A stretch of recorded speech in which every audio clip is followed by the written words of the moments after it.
this special day. We have an amazing program ahead. And for those of you who may not know me, my name is Thalia Mangan, and I am the coordinator in the Perlman School of Medicine and this year's Women of Color at Penn chair. Just a few housekeeping items before we get started.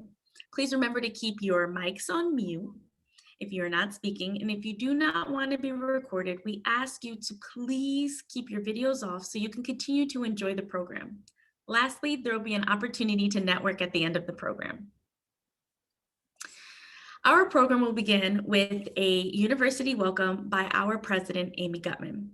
Dr. Gutman is the 8th president of the University of Pennsylvania, serving since 2004. Amy Gutman is an internationally renowned leader in higher education, a prominent advocate for increased access to higher education, for innovation based on interdisciplinary collaboration, and for the transformative impact of the universities locally, nationally, and globally. Dr. Gutman, take it away.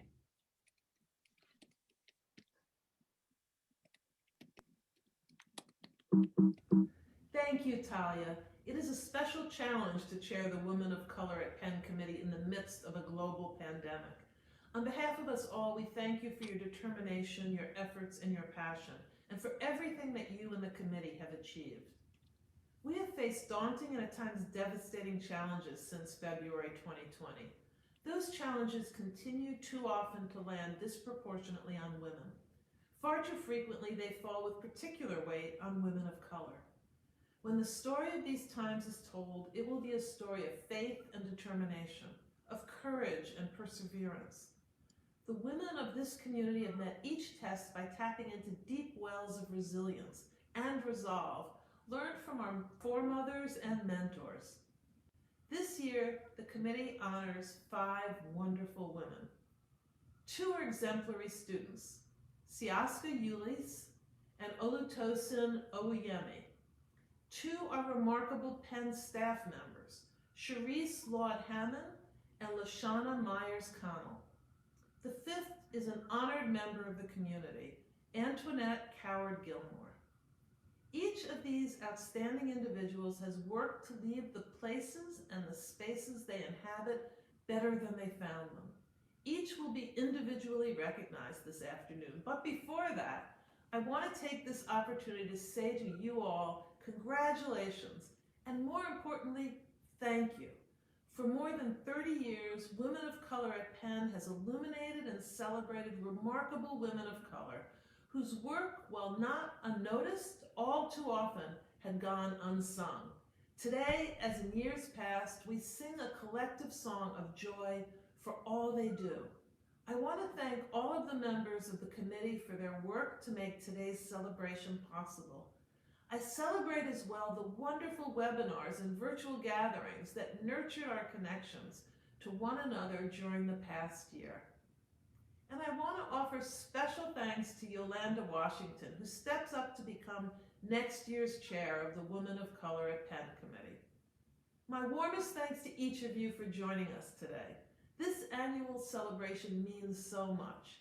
Here's to many more years of celebrating the remarkable women of color who sustain and inspire us all.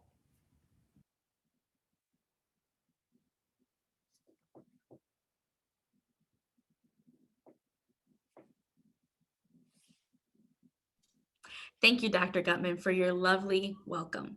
Next, I invite one of our past chairs, Felicia Saunders, from the Field Center for Children's Policy, Practice, and Research to the stage. Good afternoon, and thank you all for being here. It is my honor to introduce our Associate Chaplain, Sanaa Syed. Sanaa holds a Master's of Divinity from Harvard Divinity School and has brought her involvement in interfaith endeavors to the University of Pennsylvania. She was born in Manchester, UK, and moved to the USA when she was just 16. So as a dual citizen, she grew up in a Pakistani home with the fortune of learning Urdu, Punjabi, as well as English. So she is well-versed and very inept to come and bring us a beautiful greeting and prayer as we start our program today. Thank you, Sanaa, for being here with us. Thank you, Felicia. Good afternoon, everyone. I invite you to join me in a brief moment of prayer or meditation, however you feel comfortable participating. Thanks for the women of path with their gifts, their resilience, their courage, their lessons, their suffering, and their joy. May we be accountable to the hopes and dreams of our ancestors of color and build a vision as bold as theirs, centering liberation for all. Today, we call on and invoke our grandmothers, mothers, and our sisters of color across time and place to be here with us. For we are the prayers of our grandmothers. We give thanks for the ancestral women of color who were educators, the liberators, the healers, the rebels who dreamed this community into being. We give thanks for the ancestral women of color of the University of Pennsylvania who built and grew this university through their many gifts. Spirit of life, we give thanks for the presence of everyone here today at this virtual gathering. Let us enter this space holding in our hearts all of those impacted by the pandemic, knowing the painful truth that our communities of color are suffering the most. We pray for all those who we have lost and can't be here with us today. We pray for the lives of our Asian sisters lost in Atlanta this week due to hate. Let us enter this space with compassion and grace for each other. Let us enter knowing how good it would have been to be in person where we could hug each other in celebration. But we can still be in community while being safe and thinking of our sisters of color who may have health risks. While this past year has been tumultuous and sorrowful, let us enter this space grounded in our roots and history, knowing we come from resilient and strong ancestral women of color who made it so we can be here today and lead in the many ways we are leading today. Let us bring into this space both our joyful selves and the parts of ourselves that might be feeling raw or sorrowful. Because what makes this space a community of celebration, reveling in sisterhood, is that we can be present in all of our complexity. Let us enter this space knowing that celebrating each other also keeps us resilient and helps us thrive in times of hardship. May God guide us on our way. May God bless this space and this precious time of celebration. Amen. Blessed be. Amen. Thank you so much for an amazing invocation, Sanaa. I sense the presence here in this virtual room. Thank you for accepting the invitation to be a part of this program and creating this memory with us, Sanaa. I also want to take a pause and say that the Women of Color organization is against all violence. Now, during a time where a senseless culture of fear, demonization, and dehumanization of many individuals are in abundance, we must remember the art of storytelling. Stories are powerful, stories humanize us, which brings us to a portion of the program that many hold dear. Right now, we have the opportunity to witness 5 women share their stories about their backgrounds. Welcome, the Voices.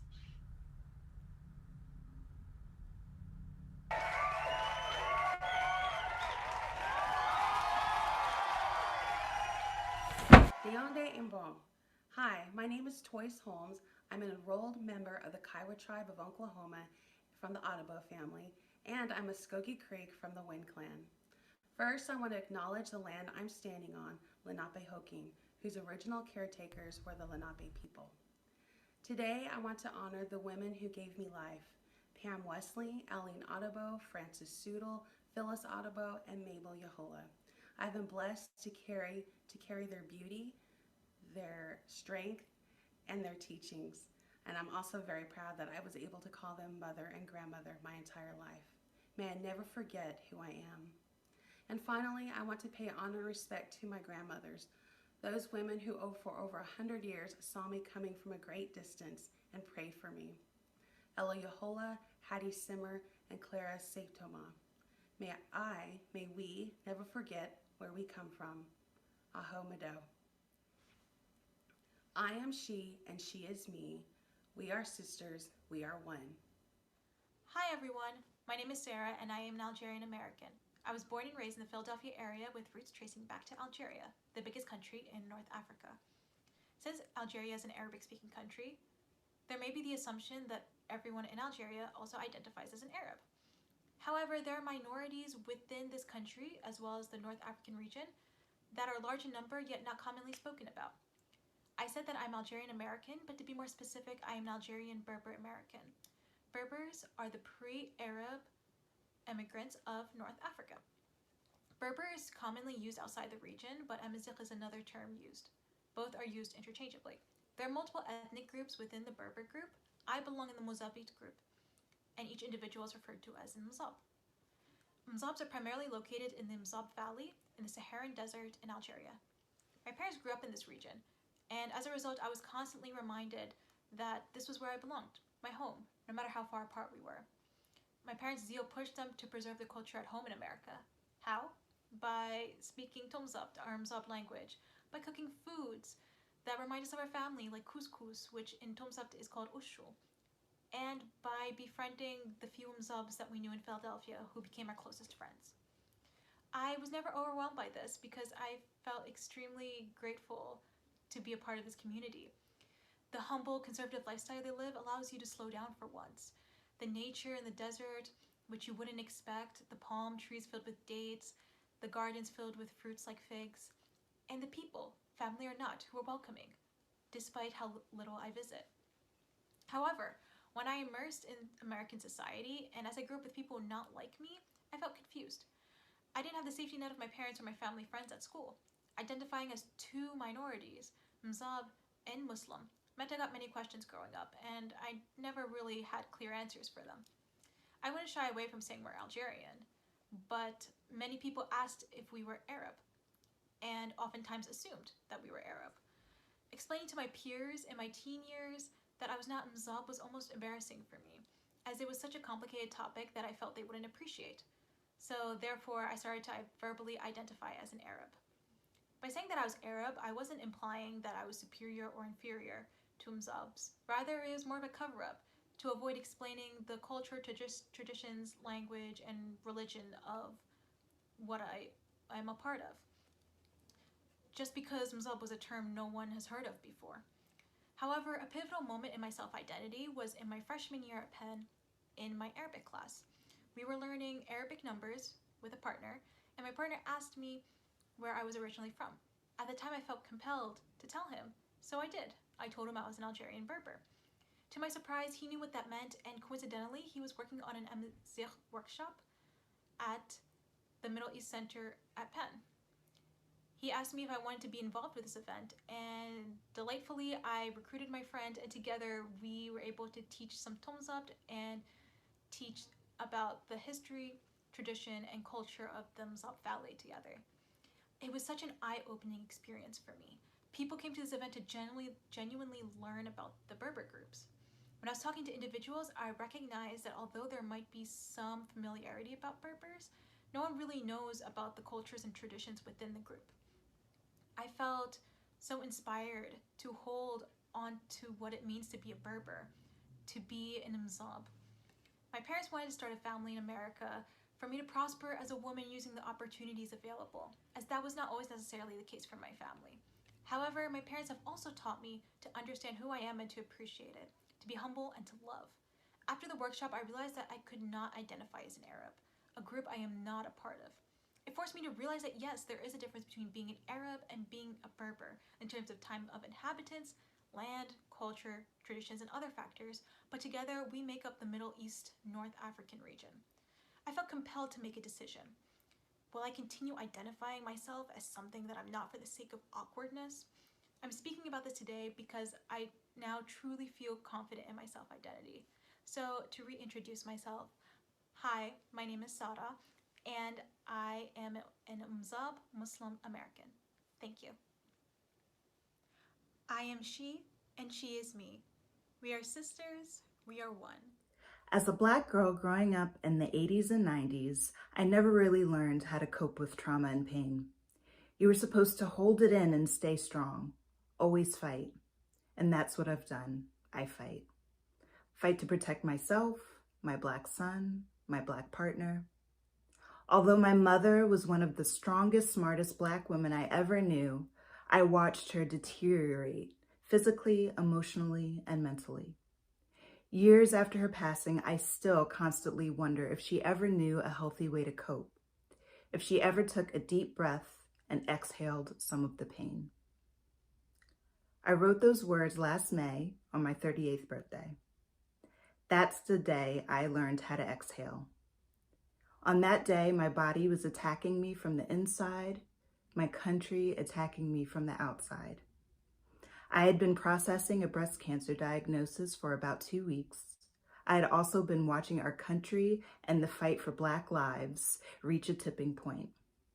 It wasn't lost on me that while I was fighting a disease that's 40% more likely to kill Black women than white women, we were also pleading for people to say Breonna Taylor's name. We were demanding justice for her murder and the murder of all Black bodies. Our circumstances are much different, and I am very grateful to still be here to fight another day. But Breonna and I are linked, along with countless other Black women.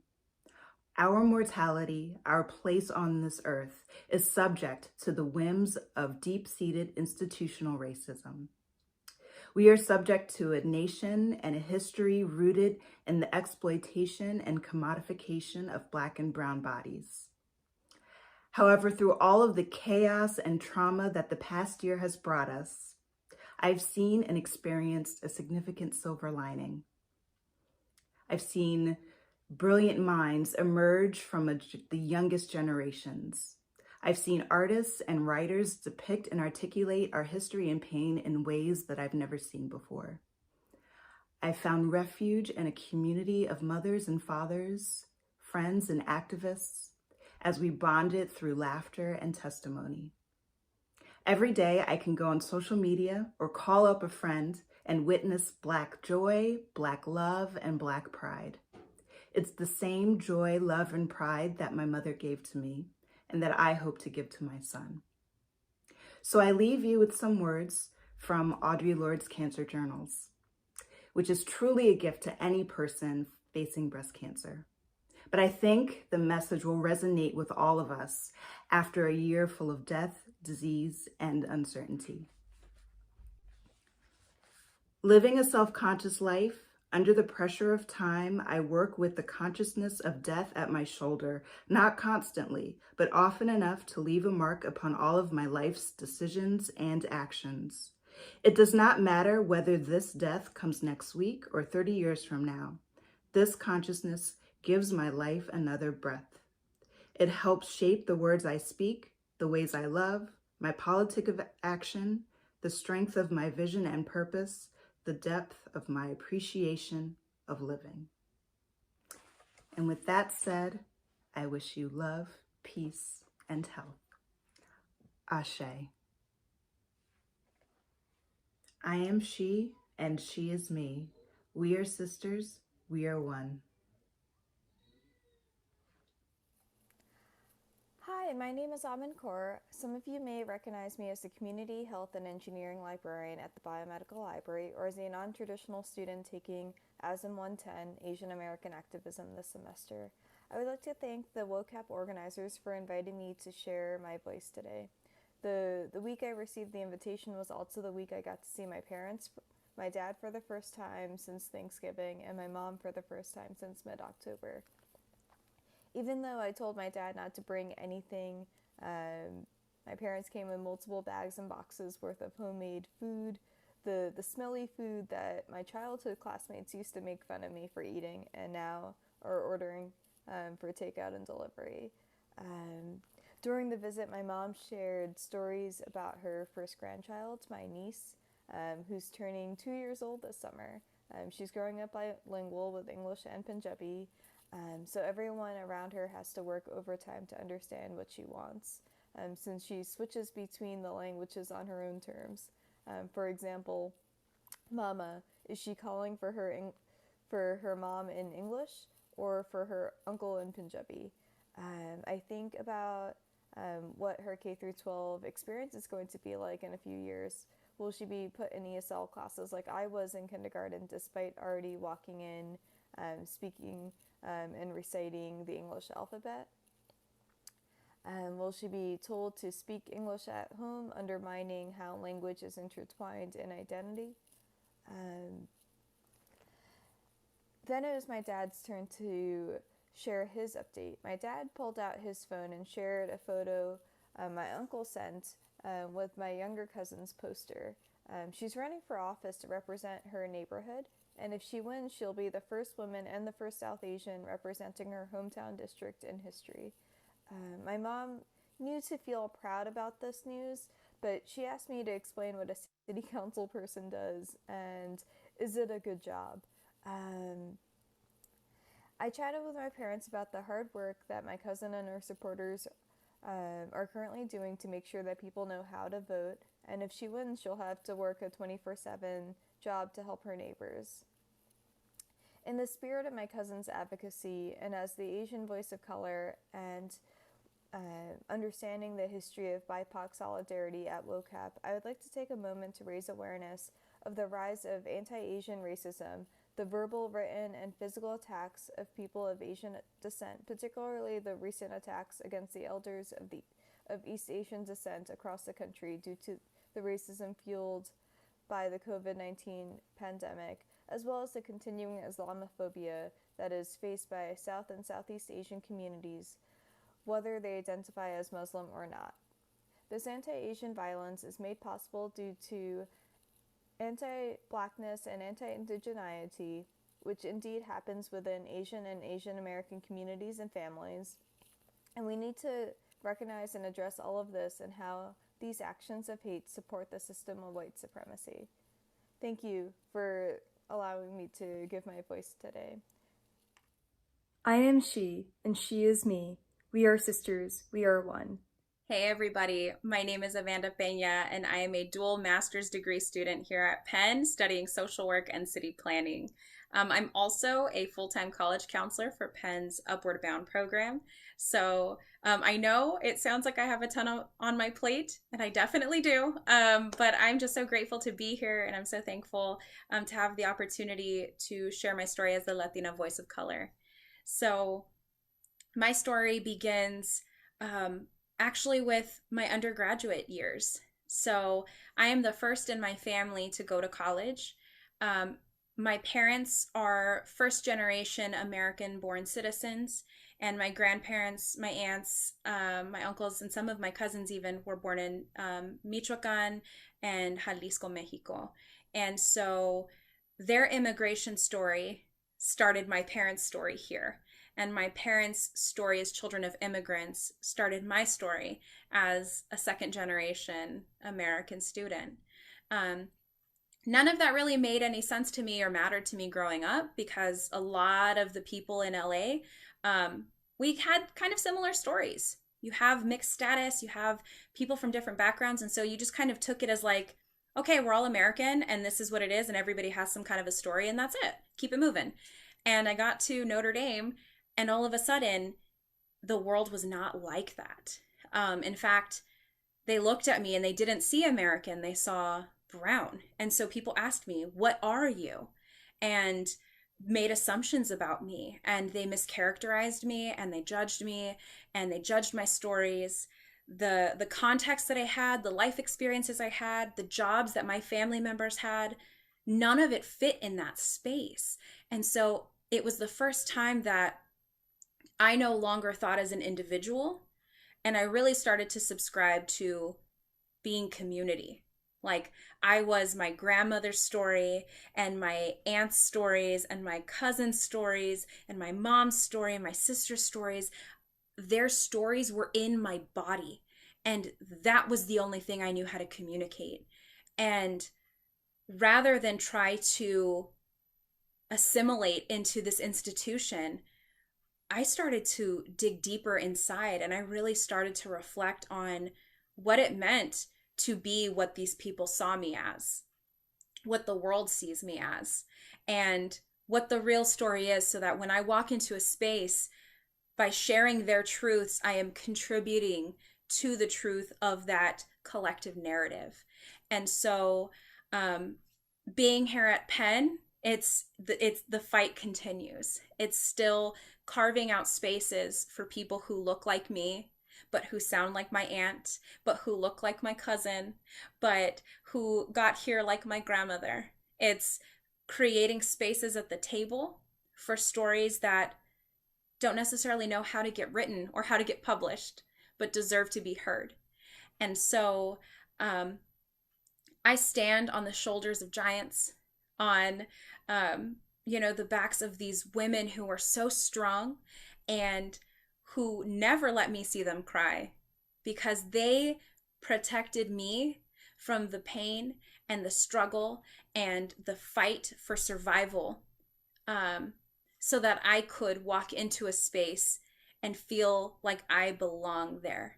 And so that's what I fight for, is I fight for not just my ability to belong wherever I step foot into a space, but for any person who does not hold privilege in a space, that they have the right to step into that space because they are human, and because the stories that they are bringing in and the context that they are bringing in and the life experiences and the way that they look at the world, all of that is just as valuable, just as important, and it's a missing puzzle piece for us in order to figure out better who we are. So thank you so much for letting me share just a brief part of my story with you. And I hope that this encourages you to not only just continue listening to other people's stories, but to begin to look at the stories of the people who helped raise you and who helped form who you are, whether biological or not. And that I'm just so grateful to be not just Latina, but to be Chicana. So thank you very much for having me here. I am she, and she is me. We are sisters. We are one.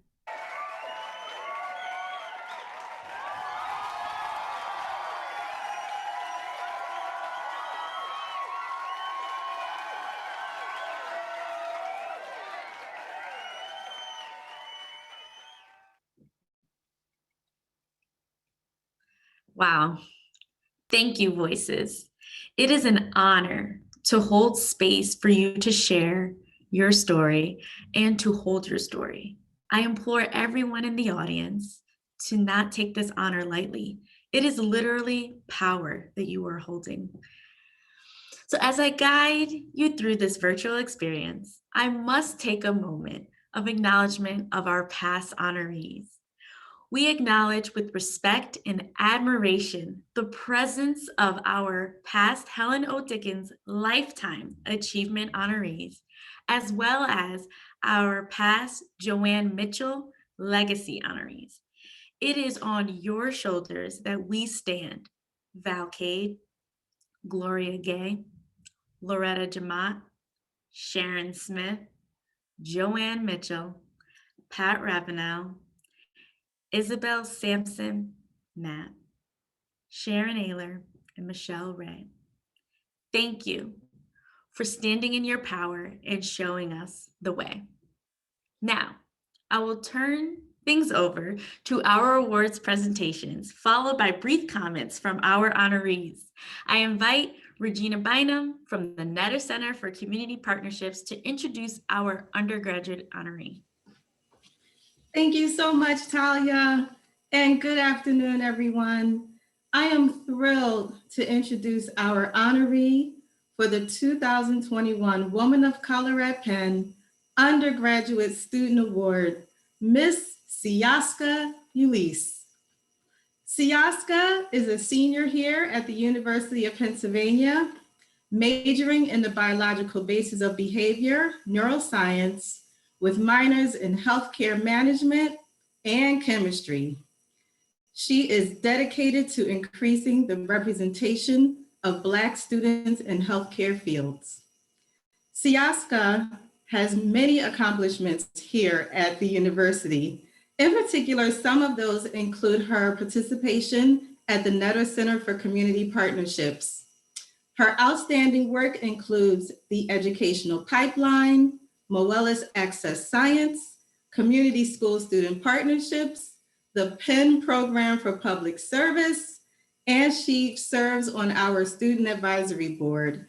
And the list goes on and on and on, as you can see in her bio.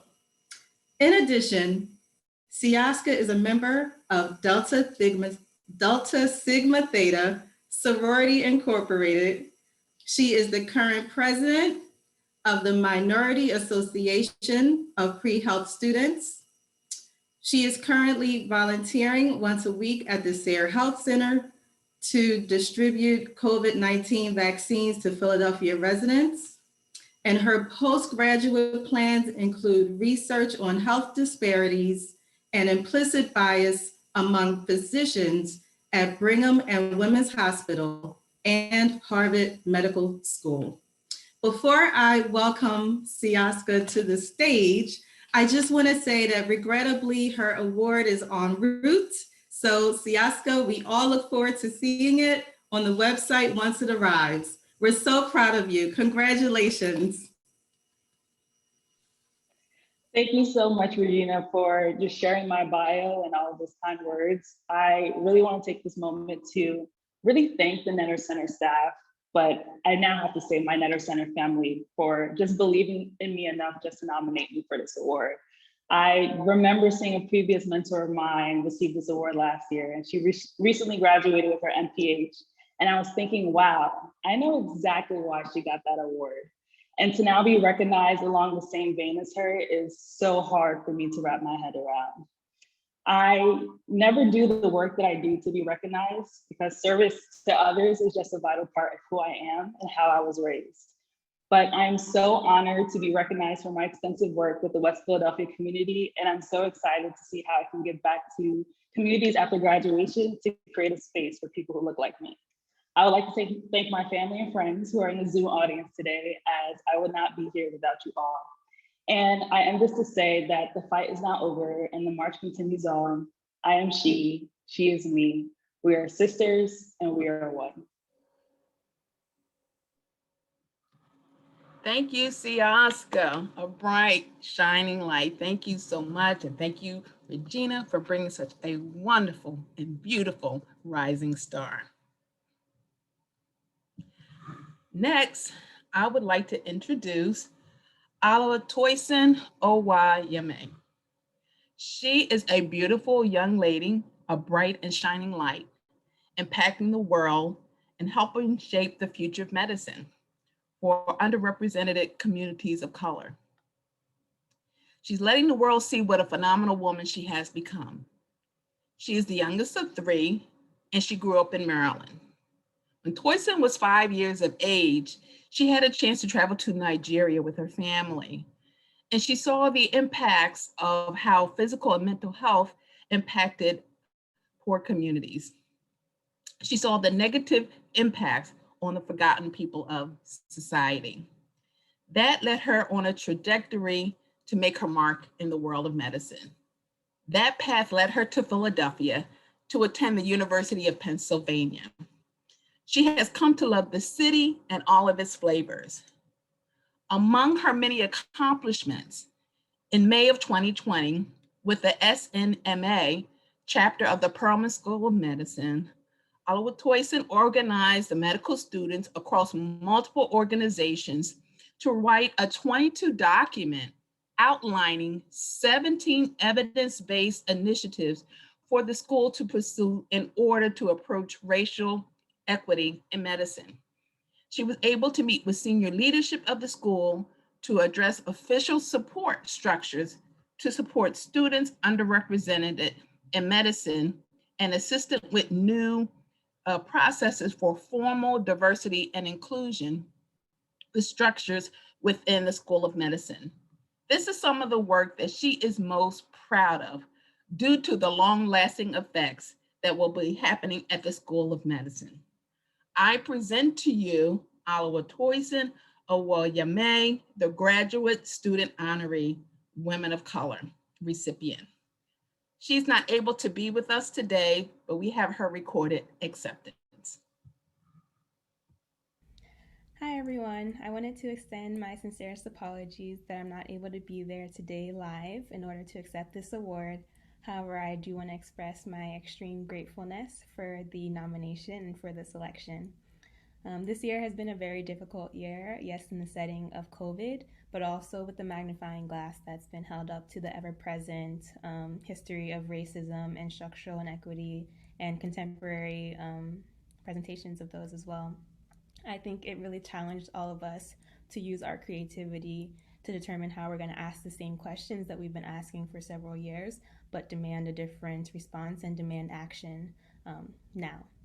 And so I think I just want to thank the students at the Perelman School of Medicine within the Student National Medical Association, which represents the Black medical students. Students put in several hours of planning, several hours of discussion just to figure out how we would put together our list of initiatives and our list of demands in a way that would be understood and also respected.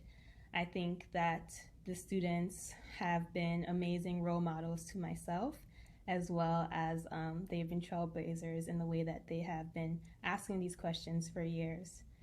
Additionally, I do want to thank the women of color within the medical school as well as within the University of Pennsylvania health system. I think they continue to serve as examples for the ways that we can continue to make change as we gain power within the medical system.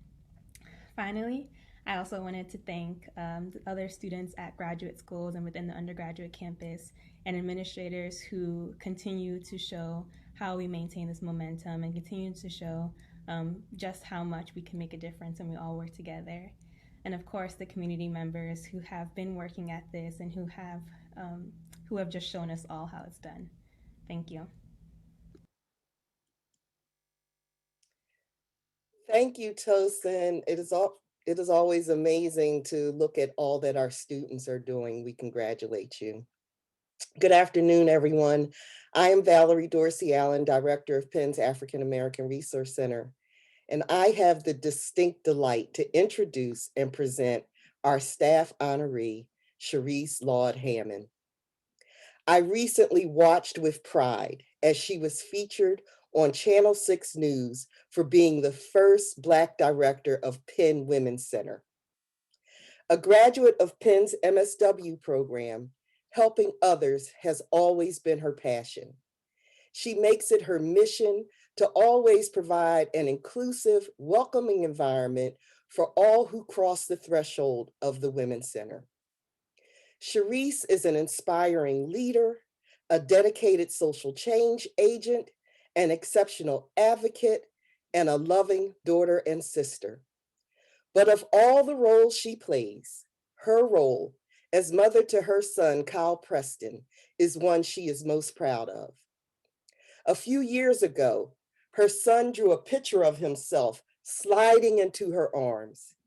He described it as where he was happy and safe. This is one of her gifts. She provides a space where students, staff, and faculty feel safe.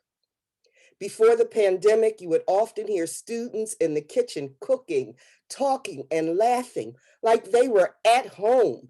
They knew they were in a safe space where they could explore, be themselves, and let their guards down. Sharice always asks, "How are you doing?" It is that rare soul that waits for a real answer. She is a compassionate friend who walks in wisdom and grace. I am proud to call her my Delta Sigma Theta sorority sister, and more than that, she is my friend. Congratulations, Sharice Laud Hammond, our Women of Color Staff Honoree.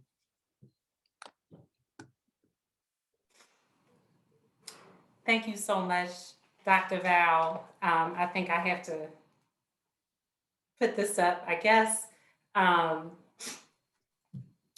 Now that I have to fight back the tears. I wrote a few things down. I've had many ups in my life, but I've had countless downs. I'm not saying this to be a downer, but downs are important. They are significant. When we are down, we can't think straight. There are people who can think for us, who stand in the gap for us, have faith in the valley for us. One of the only reasons I'm here today in this space at this moment is I can't count the number of people who have done that for me. People who called me when I thought I was alone, people who finished my sentences when I didn't have the words, people who broke the glass ceiling for all of us to be able to attend a Women of Color award celebration. I just always prayed that I would catch a whiff of their awesomeness and in some way be intoxicated by it. As a child of Ghanaian and Jamaican descent, whose parents came to this country as immigrants to further their education, I learned perseverance and absorbed an extra dose of independence from my mother, who also taught me to treat people better than how I want to be treated. From my brother, I learned how to give a mean side eye and to always trust my gut. From my social work colleagues, I learned how to fight for social and gender justice in order to help the oppressed and disenfranchised. From my mentors, I learned to become comfortable having uncomfortable conversations and to do a Shirley Chisholm and bring my own seat to the table if I'm not invited. And from my friends, I learned how to pray through some of the most difficult times of my life and trust that I'm covered. I'm still learning from my son to laugh till it hurts, and who just this morning told me that I'm a responsible parent. All of these lessons have shaped my work at Penn. Women of color have to shoulder so much in this world. It could be that microaggression that has you second guessing, thinking that you're the one who's crazy, that naysayer who told you that you couldn't do it, or that ladder that you're constantly trying to climb, but it's still feeling like you are staying in the same place. I'm grateful to women of color at Penn for bestowing upon me this honor and holding a space to silence the microaggressor, ignore the naysayer, and create an escalator for us all to be lifted up. Thank you to my VPUL colleagues and leadership, campus partners, friends, families, teachers, sorors of Delta Sigma Theta Sorority Incorporated, and mentors Will, Sharon, Tamara, Mamta, Val Cade, Val Allen, and Gwen Davis. Special shout out to my mom, my brother, and the exceptional Penn Women's Center team. Elisa Marie and Sanjana welcomed me and embraced me warmly when I arrived, and were also the ones who saw my ugly tears on our team meeting when I found out I was receiving this award. Which is so important to me that even my third grade teacher, Ms. Harrison, and elementary school science teacher, Ms. Mamlo, joined us for this celebration. Many thanks, peace, hugs, and blessings. I am she is me, we are sisters, and we are one. Thank you so much. Sharice, kudos to my soror, my cooking partner, my campus neighbor. Sharice, I, the elder, have learned so much from you. You are my rock star. Good afternoon. My name is Colleen Wynn, and I am reveling in the privilege of being here today to introduce this year's community honoree, Antoinette M. Coward Gilmore. I met Antoinette about 17 years ago, and if you are looking for an exercise coach to whip you into shape, she's the one. There has never been an occasion that I have called on Antoinette to facilitate a program that she has turned me down, even in her busy schedule, and for that I am grateful. Antoinette is a mother, a stepmother, a wife, a mima, and a daughter who prides herself on being an animate shopaholic. Antoinette is a woman with a passion to give, to share, expose, and drench our community with the power of dance and the plethora of opportunities that the performing arts can supply to our youth and to our community. She is a fierce advocate for dance and the performing arts with a deep drive to shape our community's viewpoints of the artist as an essential worker of our community. Antoinette can be seen as a pilot, a conduit to dance and the performing arts with a passionate demand for equal representation in the field while advocating for social respectability for the field within our community, our society, our world. Efforts of this work can be seen in her memberships in the International Association of Blacks in Dance, Collegium of African Dance on the Diaspora, Women of Color in the Arts, and Social Justice Co-Chair of the Pennsylvania Dance Education Organization.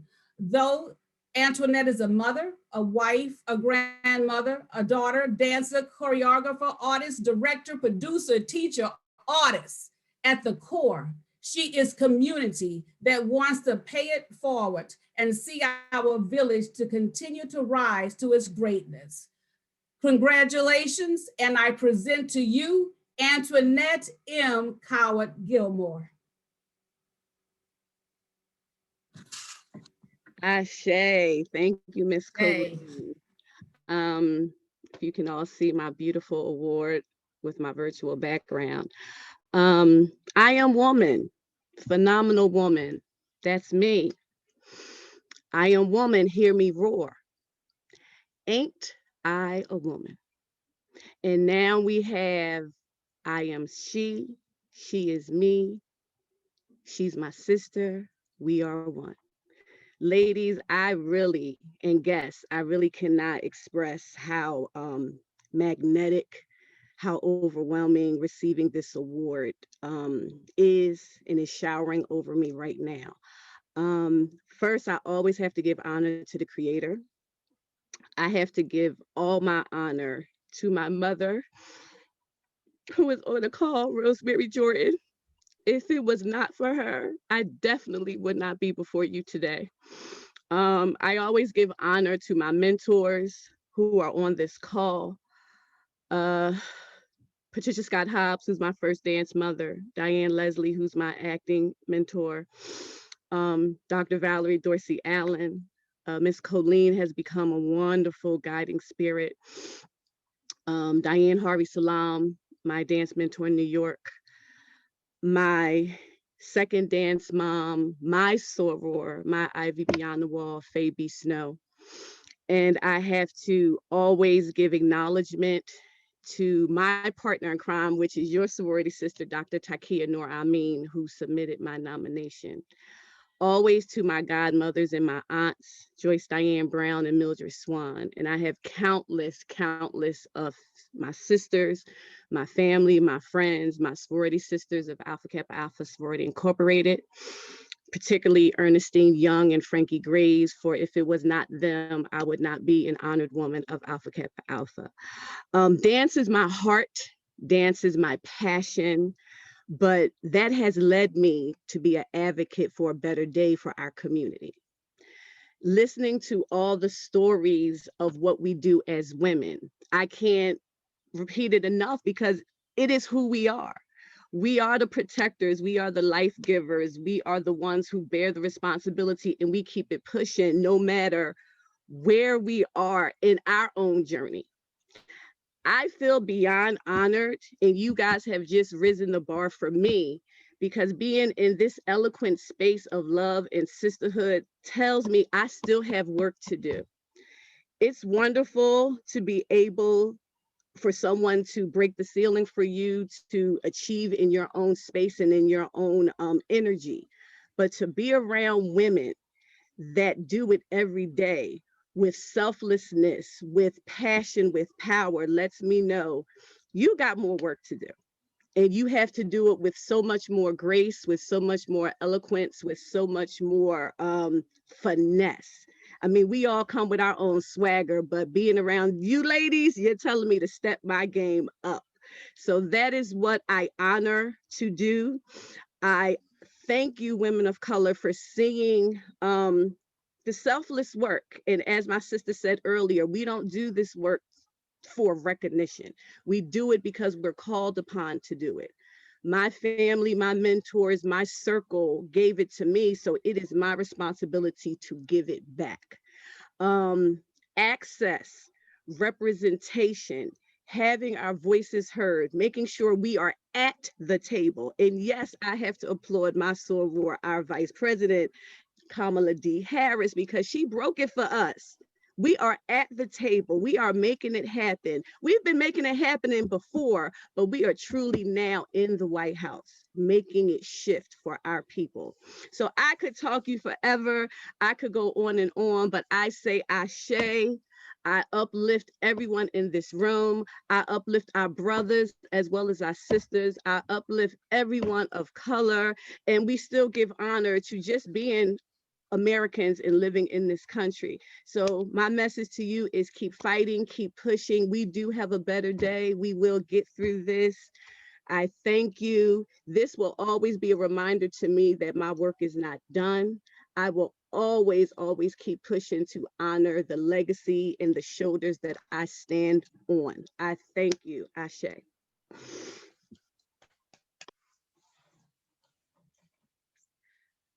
Congratulations to our community award winner. Good afternoon. I'm Isabel Sampson Mapp, one of the associate directors of the Netter Center for Community Partnerships here at the university. I am pleased to present to you LaShawna Connell, our Joanne Mitchell Outstanding Legacy Award winner. She is the newly appointed director of the Pre-Professional Preparatory Program in Biomedical Services and Health Professions at Lincoln University. She worked at Penn for more than 15 years in a number of roles. We're very proud of this new chapter in her career. We're honoring, as in the Women of Color at Penn, are honoring her here today because of her service to the women of color at Penn as the 2009 chair and the chair of the logistics committee for the past 10 years. She organized and orchestrated large numbers of volunteers.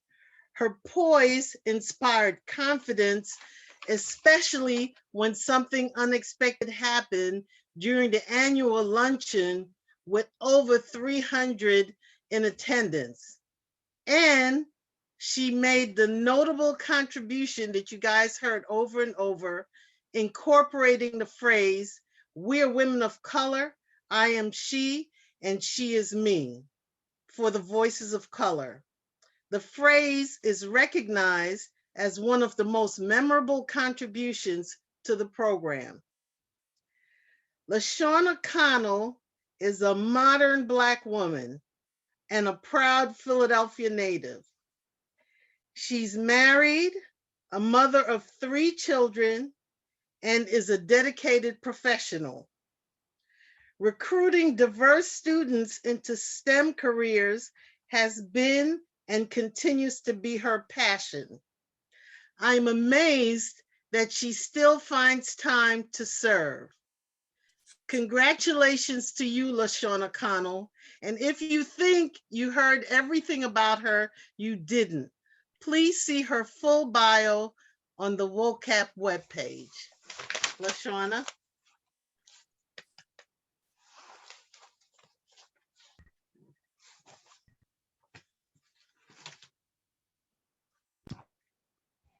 Thank you so much. Thank you so much, Isabel, for such a wonderful introduction. Here's my beautiful award. Thank you. First and foremost, give an honor. You always see that on the award shows. I feel like I with that. But Wow, thank you. I'm truly humbled and honored to receive such a recognition today. I wrote some things down. I also want to acknowledge the honorees, my fellow Penn State sisters, Cherise and Soror, Antoinette, and the undergraduate students. Congrats to you as well. These past challenging for everyone, and receiving this acknowledgement today is truly a highlight of my year. Also, of course, I would be remiss to not acknowledge Kamala Harris, my soror, for becoming the first female president of the United States of America. And again, when you listen to reading of your bio and you hear things about yourself, it's truly humbling. And you think of my journey at Penn and different departments or positions, but it's truly important, my most important title of being a daughter, a sister, a wife, a mom, a friend, a soror, a cousin. Those are my most important titles. My family, they are my rock. My parents, my mom, always there, unconditional. My dad, my aunts, uncles, my village aunts. I love you all dearly. You all have been there for me through each and every step of the way. To Dr. Joanne Mitchell, it is truly an honor to receive an award in your name that celebrates your legacy, your leadership, and leadership. To so many of us in the University of Pennsylvania, and there are so many people who have shown support to me over the years during my time at Penn. I do want to acknowledge a few of you. Of course, Isabel Sampson Matt, you've been one of the great mentors that have inspired me during my time here at Penn. Dr. Valerie Allen, Colleen Wynn, Rochelle Nelson, Miss Pat Ravenel, Pat Adams, Pamela Robinson, Dr. Ron Patterson, Dr. Lisa Lewis, Dr. Ross Johnson, and so many of my other colleagues and friends at the Penn School of Nursing. And I just, like I said, I'm so humbled and honored.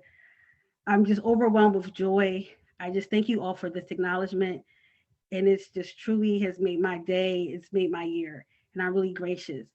And as a former logistics chair, some people have also asked me, how did I come up with I am she and she is me? It just came, but I love that it's being used in the program, and I'm glad that we all continue to use and say it because that truly reflects what the women of color at Penn. And I just wrote a short poem to kind of summarize my feelings about the women of color at Penn. To my women of color sisters, you were always there, willing to provide inspiration and support, whether professional or confidential. Shown that you care, provide, share. When you think you can't and feel a little intimidation, a sister is there, so always give you motivation. A few "you go girls" or "yes" or "that's right girl" can truly make your day. It doesn't matter your title or your position, everyone is a part of the team. I am she and she is me. We are women, we are sisters, we are one. Thank you so much for this truly wonderful honor. And I'll put this up again. Thank you all. Wow. Wow. Thank you, Regina, Pam, Val, Colleen, and Isabel for the wonderful introductions of our honorees. Congratulations, Siaska, Olatosin, Cherise, Antoinette, and Lashana for a job well done. To close us out, I want to invite a remarkable, wonderful, joyous, super mom, and wonderful chair-elect, Yolanda Washington, up front. Before you start, Yolanda, I need you to know that it was an absolute pleasure working alongside you this year. Thank you for your encouragement and your undying support to my vision and the Wocap organization. I look forward to the greater heights that you will take Wocap to. Thank you. Thank you, Thalia. I just want to take a deep breath and take in this beautiful energy from all the amazing stories and all the amazing people that have been presented to us today. Congratulations again to Siaska, Olutosin, Sharice, Antoinette, and Lashana. We applaud your bravery in being courageous and bold enough to operate in your strengths despite adversity and to impact your families and your communities. It's been such an honor to work under our 2021 Wocap Chair, Thalia Mangan, with the Planning Committee to bring forth her vision for this year. Thank you for your tireless commitment, your organizational leadership, keeping us on task and in focus, and for your belief in the passion and abilities of those who continue to carry the torch of preserving the women of color at Penn Day celebration. Financial wellness is integral to building a foundation, maintaining progress, and sustaining a legacy, especially in this world through a pandemic and civil unrest. I know that I have a pocket full of gems to take with me as I move forward. It is in this same energy that as the 2021-2022 chair, I'm excited to bring forth our vision to empower women of color in business. I thank you all again for celebrating with us and want to express my sincere gratitude to all who have contributed to the success of the annual celebrations, past and present, but especially the events this past year, with the unique challenges posed by COVID-19 and virtual programming. I hope that you'll stay tuned for upcoming events where we continue to celebrate, uplift, and enrich one another in building a culture of community. And I want to welcome you all to now unmute your mics and share your voices and celebrate one another as this event allows for.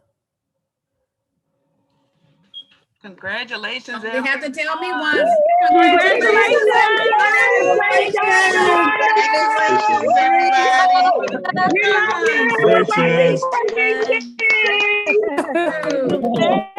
Beautiful. Congratulations. Really, really This is awesome.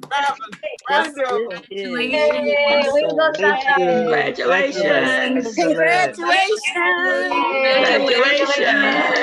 Hi, everyone. So good to see everybody's face. Yes. Hey, Yolanda. How are you, young lady? Fantastic. This was great. Oh, this is so nice. Oh, I'm loving it. Hi, Laura. Congratulations. And your families. Congratulations. Colleen, how you doing, What sis? story? Hey, Me Gloria. too. Yeah, how you doing? You and Bella. Oh my goodness. Yeah, how you doing, Gloria? Doing fine. Congratulations. Congratulations. Yes. That was beautiful. Congratulations. That was beautiful. Oh, I love Very it. nice. Well done. Well Maddie did a great job on the booklet. Yes. Booklet is Beautiful. gorgeous. All you Yes, ladies Dutch. did a great job. Oh my God. You look beautiful. Really good. Antoinette, congratulations. Yes, Sharon, Maura, your kids are getting so big. Look at LaShawn, I know. I remember Hey, her with a Sharon baby Harris. stroller. Oh my goodness. No, look. Wow. Shauna's kids are getting so big. Yes. Why not? Time flies. I hate to say it, but I remember Valerie Allen Dorsey as a baby. Yay! Hey, Oh my hate yourself like that. Hey, Michelle. She's pretty old. Hey, you're older than me right now. Pretty old. I just muted everybody for a quick second because I want to call your attention. If you haven't seen the booklet, there is a link in the chat. You should have also received a link in your email, but there are full bios for all of our honorees in the booklet. So if you haven't gotten a chance, please check out the booklet. It's beautiful. Thank you. You can unmute yourself. Yay! It is a lovely Sharon Smith. Great job, everyone. Congratulations. You guys are all awesome. You guys are great. Yes. Congratulations, Lashana.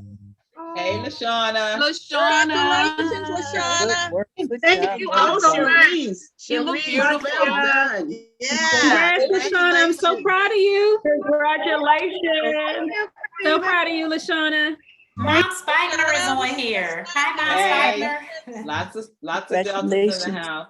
Congratulations, Hey, But also shout out to Alpha Kappa Alpha Sisters, Yes. Phi absolutely.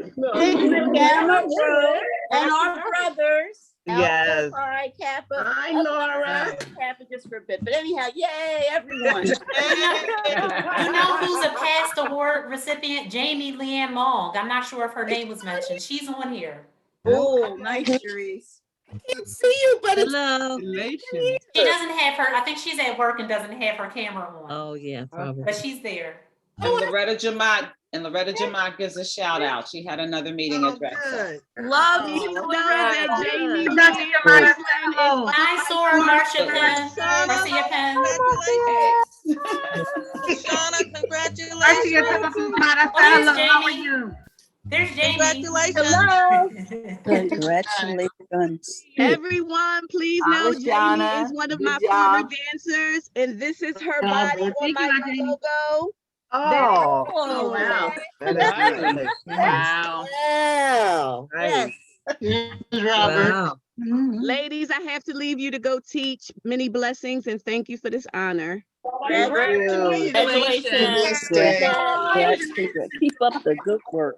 I would like to give a shout out to Rochelle Davidson Mahande. She was one of the people who I was talking about that was praying for me through difficult times. All right. So, she's on here. Ashe. This was a beautiful, beautiful program. And congratulations to our beloved Kendall Allen, who did a spectacular job. Yes, go Kendall. It was flawless. Wonderful. This is you really want to feel old. That's my child. Congratulations, LaShawna. You know, Congratulations again. Hey, Karima. Hey, Karima. Good to see you. Yeah, Karima. Hi, Mom. Hey, brother. Who's your mom? I don't see her. Oh, yes. Good to see your mom, Cherise. Oh, no. And my brother's on there too. Nice job, LaShawna. Your brother's on there, Cherise? Yeah, Elwin Lord Yep. Hammond. Oh, okay. Oh, Hey, we're brother. brother. He put he, him, his.